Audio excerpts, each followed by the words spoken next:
नमस्कार। संसद समाचार में आप सभी का स्वागत है। मैं हूं निखिल सिंह और समाचार पहले लोकसभा से। लोकसभा में सोमवार को वर्ष 2025-26 के लिए अनुदानों की अनुपूरक मांगे प्रथम बैच और संबंधित विनियोग विधेयक 2025 पर चर्चा आगे बढ़ाई गई और 3 विधेयक विकसित भारत शिक्षा अधिष्ठान विधेयक 2025, भारत के रूपांतरण के लिए नाभिकीय ऊर्जा का संधारणीय दोहन और अभिवर्धन शांति विधेयक 2025 और निरसन और संशोधन विधेयक 2025 पेश किए गए।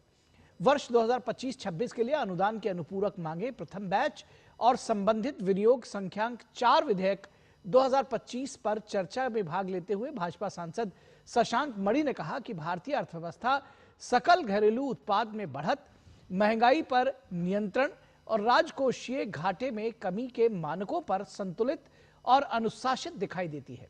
उन्होंने कहा कि अर्थव्यवस्था 8.2% की दर से आगे बढ़ रही है, जो दुनिया में सर्वाधिक है। भाजपा सांसद ने कहा कि इसमें कई अनुदान दिए गए हैं जो प्रधानमंत्री मोदी के मोदीनॉमिक्स को दर्शाते हैं। मणि का कहना था कि सबका प्रयास, स्वावलंबन, स्वदेशी, अवसंरचना में दूरगामी निवेश और विकास की राजनीति रूपी 5 सिद्धांतों को आगे बढ़ाने की स्पष्ट रूपरेखा दिखाई देती है। जनता दल यूनाइटेड के सांसद आलोक कुमार सुमन ने मोदी सरकार के कार्यकाल में अर्थव्यवस्था के तेजी से विकसित होने, बैंकों के मजबूत होने, चालू घाटा कम होने और तकनीक के क्षेत्र में पर्याप्त विकास होने का उल्लेख किया। तेलुगु देशम पार्टी के केसिनेनी शिवनाथ ने आरोप लगाया कि आंध्र प्रदेश में सत्ता में रही पार्टी वाईएसआरसीपी चिकित्सा महाविद्यालयों के निर्माण का विरोध कर रही है। उन्होंने कहा कि शिक्षा, चिकित्सा, रक्षा, सड़क परिवहन आदि की दिशा में सरकार की प्रतिबद्धता सफलता की कहानी बयां करती है। चर्चा में भाग लेते हुए कांग्रेस सांसद केसी वेणुगोपाल ने कहा कि डॉलर के मुकाबले रुपए का न्यूनतम स्तर पर जाना भारतीय अर्थव्यवस्था की खराब स्थिति को दर्शाता है।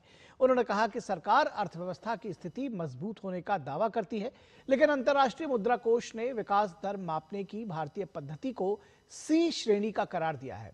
इससे पहले समाजवादी पार्टी के नीरज मौर्य ने शुक्रवार को अधूरी रही चर्चा को आगे बढ़ाते हुए कहा कि देश में ग्रामीण क्षेत्र की सड़कों, स्वास्थ्य सेवाओं, स्वच्छ पेयजल आदि की स्थिति अच्छी नहीं है, लेकिन बजट में पर्याप्त बंदोबस्त नहीं किया गया है। तृणमूल कांग्रेस के सौगत राय ने कहा कि अमेरिका के राष्ट्रपति ने भारत को डेड अर्थव्यवस्था बताया है और आईएमएफ ने विकास दर मापने की भारतीय पद्धति को सी श्रेणी का करार दिया है। सरकार को इसका जवाब देना चाहिए। रॉय ने पश्चिम बंगाल को मनरेगा की राशि से वंचित रखे जाने का आरोप लगाते हुए वित्त मंत्री निर्मला सीतारमण की आलोचना की और कहा कि वित्त मंत्री न जाने क्यों बंगाल को मनरेगा की राशि से वंचित कर रही हैं। उन्होंने दावा किया कि केंद्र पर राज्य को का 2 लाख करोड़ रुपए मनरेगा का बकाया है। चर्चा में द्रविड़ मुनेश कड़गम के टी.आर. बालू ने भी हिस्सा लिया। कांग्रेस की रविवार को आयोजित एक रैली में प्रधानमंत्री नरेंद्र मोदी के खिलाफ धमकी भरे नारे लगाए जाने और गृह मंत्री अमित शाह की एक टिप्पणी को लेकर लोकसभा में सत्ता पक्ष और विपक्ष के सदस्यों ने हंगामा किया, जिसका कारण सदन की कार्यवाही पहले दोपहर 12 बजे और फिर अपराह्न 2 बजे तक के लिए स्थगित करनी पड़ी। हंगामे के कारण प्रश्नकाल और शून्यकाल नहीं चल सके। 2 बार के स्थगन के बाद अपराह्न 2 बजे सदन की कार्यवाही फिर से शुरू होने पर कानून मंत्री अर्जुन राम मेघवाल ने निरसन और संशोधन विधेयक 2025 भी पेश किया। यह विधेयक उन 71 कानूनों को निरस्त करने के लिए प्रस्तुत किया गया जिसकी उपयोगिता कानून के किताबों में समाप्त हो चुकी है। विधेयक के उद्देश्य और कारणों के अनुसार यह विधेयक समय समय पर किए जाने वाले उन उपायों में से एक है जिसके द्वारा ऐसे कानून जो अब लागू नहीं है या अप्रचलित हो गए हैं या फिर जिन्हें पृथक अधिनियमों के रूप में लागू करना अनावश्यक है। शिक्षा मंत्री धर्मेंद्र प्रधान ने विश्वविद्यालयों और अन्य उच्च शिक्षण संस्थानों को स्वतंत्र स्वशासन वाले संस्थान बनाने के उद्देश्य से विकसित भारत शिक्षा अधिष्ठान विधेयक 2025 सोमवार को लोकसभा में पेश किया। कांग्रेस के मनीष तिवारी ने विधेयक पेश किए जाने का विरोध करते हुए कहा कि यह शिक्षण संस्थानों की स्वायत्तता का उल्लंघन करता है और उनकी स्वतंत्रता का क्षरण करता है। उन्होंने कहा कि इसमें राज्य कानून के तहत स्थापित शिक्षण संस्थानों की स्वायत्तता प्रभावित होगी। वहीं आरएसपी के एन के प्रेमचंद्रन ने विधेयक के हिंदी नाम को लेकर विरोध दर्ज कराते हुए कहा कि दक्षिण भारत के सांसद को इसका उच्चारण करने में दिक्कत हो रही है। उन्होंने कहा कि इसका नाम अंग्रेजी में होना चाहिए। तृणमूल कांग्रेस के सौगत रॉय ने कहा कि हमें कल देर रात विधेयक की प्रति मिली और आज की कार्यसूची में भी इसे पेश किए जाने का उल्लेख नहीं था। परमाणु ऊर्जा राज्य मंत्री डॉक्टर जितेंद्र सिंह द्वारा भारत के रूपांतरण के लिए नाभिकीय ऊर्जा का संधारणीय दोहन और अभिवर्धन शांति विधेयक 2025 सदन में पेश किया गया, जिस पर विपक्षी सदस्यों ने शोरगुल किया। विधेयक का उद्देश्य परमाणु ऊर्जा अधिनियम 1962 और परमाणु क्षति के लिए नागरिक दायित्व अधिनियम 2010 को निरस्त करना है। सिंह ने कहा कि विधेयक का उद्देश्य परमाणु क्षति के लिए एक व्यावहारिक नागरिक दायित्व व्यवस्था बनाना और परमाणु ऊर्जा नियमन बोर्ड को वैधानिक दर्जा प्रदान करना है।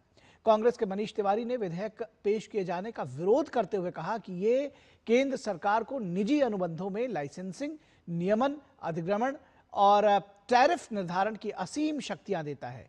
रिवोल्यूशनरी सोशलिस्ट पार्टी यानी आरएसपी के एन.के. प्रेमचंद्रन ने भी विधेयक का विरोध करते हुए कहा कि यह राज्य की नीति निर्देशक सिद्धांतों के विरुद्ध है। तो ये थे समाचार लोकसभा से, और अब समाचार राज्यसभा से। राज्यसभा में चुनाव सुधार पर बोलते हुए विधि एवं न्याय राज्य मंत्री स्वतंत्र प्रभार अर्जुन राम मेघवाल ने विपक्ष पर करारा प्रहार करते हुए उन्हें इस बात की याद दिलाई कि चुनाव में बेहतर सुधार हो, समय समय पर वोटर लिस्ट शुद्धिकरण हो। इसके लिए पूर्व प्रधानमंत्री जवाहरलाल नेहरू के समय एसआईआर का सिलसिला शुरू किया गया, जो लाल बहादुर शास्त्री, इंदिरा गांधी, राजीव गांधी, नरसिंह राव, अटल बिहारी वाजपेयी जी की सरकारों तक हुआ। तो इस बार इतना विरोधाभास क्यों पैदा किया जा रहा है? विधि मंत्री ने कांग्रेस पार्टी से पूछा कि आप अपनी पसंद के वैसे चुनाव आयुक्त की नियुक्ति करें जिन पर अन्य संवैधानिक संस्थाओं से उंगली उठी हो, तो वो ठीक है, लेकिन हमारी सरकार चुनाव आयुक्त नियुक्त करे तो गलत। ऐसा आरोप उचित नहीं है। राज्यसभा में प्रश्नकाल के बाद चुनाव सुधार पर चर्चा का आरंभ सभापति सीपी राधाकृष्णन के आदेश से हुआ। सभापति ने बताया कि विभिन्न दलों के कुल 75 सांसदों ने इस विषय पर अपनी बात रखने के लिए नाम दिया है।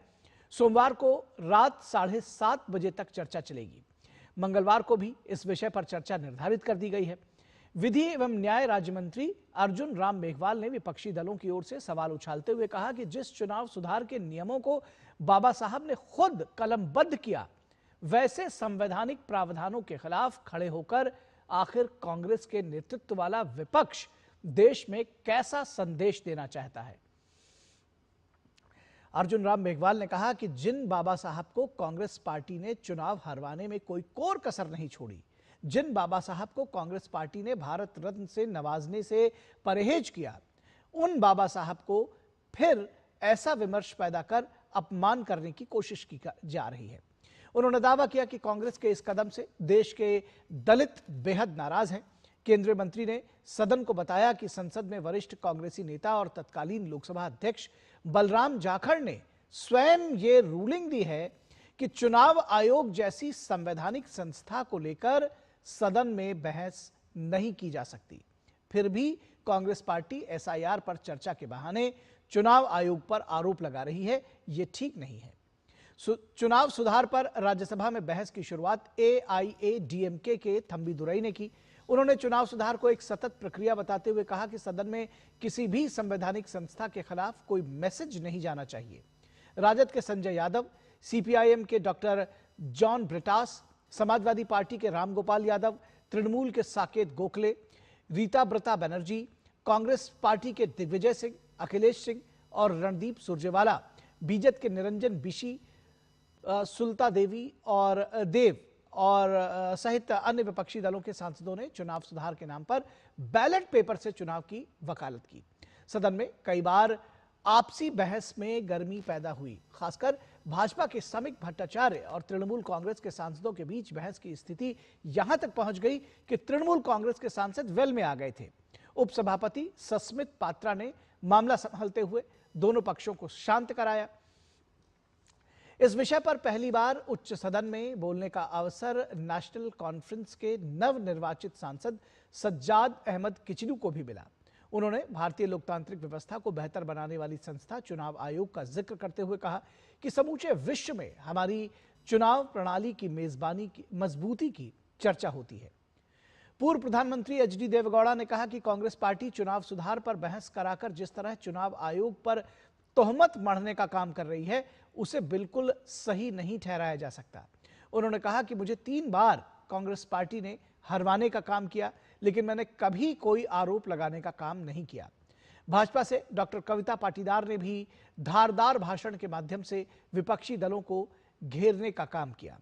सोमवार को राज्यसभा की कार्यवाही शुरू होते ही सभापति सीपी राधाकृष्णन ने सभा पटल पर पेपर्स रखवाने और विधायी कार्य निपटाने के बाद जैसे ही शून्यकाल के लिए सांसदों के नाम पुकारे, सदन के नेता और केंद्रीय स्वास्थ्य मंत्री जेपी नड्डा ने कांग्रेस पार्टी की रविवार को हुई रैली में प्रधानमंत्री के लिए अपशब्दों के उपयोग पर गहरी नाराजगी जताई।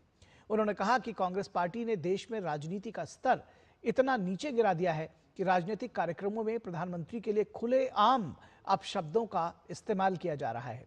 सदन के नेता ने कांग्रेस संसदीय दल की नेता सोनिया गांधी से माफी मांगने की अपील की। उन्होंने कहा कि सोनिया जी की मौजूदगी में यह सब हुआ, इसलिए उन्हें देश से माफी मांगनी चाहिए। इस पर पक्ष और विपक्ष के बीच तीखे तकरार के बाद सदन की कार्यवाही घंटे भर के लिए सभापति ने स्थगित कर दी। उसके बाद शुरू हुए प्रश्नकाल में एक सवाल के जवाब में नागरिक उड्डयन मंत्री किंजरापू राम मोहन नायडू ने कहा कि देश की हवाई सेवा को बेहतर बनाने के लिए मंत्रालय समेत सभी स्टेक होल्डर्स अपनी जिम्मेदारी निभा रहे हैं। यात्रियों को किसी तरह की कोई परेशानी ना हो, इसके लिए सख्त गाइडलाइंस हैं। गाइडलाइंस को नहीं मानने या हीला हवाली करने वाली हवाई कंपनियों के खिलाफ कार्रवाई का सख्त प्रावधान है। सोमवार को प्रश्नकाल बेहतर तरीके से चला, जिसमें पेट्रोलियम और प्राकृतिक गैस मंत्री हरदीप सिंह पुरी, एमएसएमई के मंत्री जीतन राम मांझी और जल संसाधन मंत्री सीआर पाटिल ने प्रश्नों के बारी बारी से जवाब दिए। तो ये थे राज्यसभा के समाचार, और इसी के साथ संसद समाचारों में बस इतना ही। हमारी पूरी टीम को दीजिए अनुमति, आगे देखिए समाचार। नमस्कार।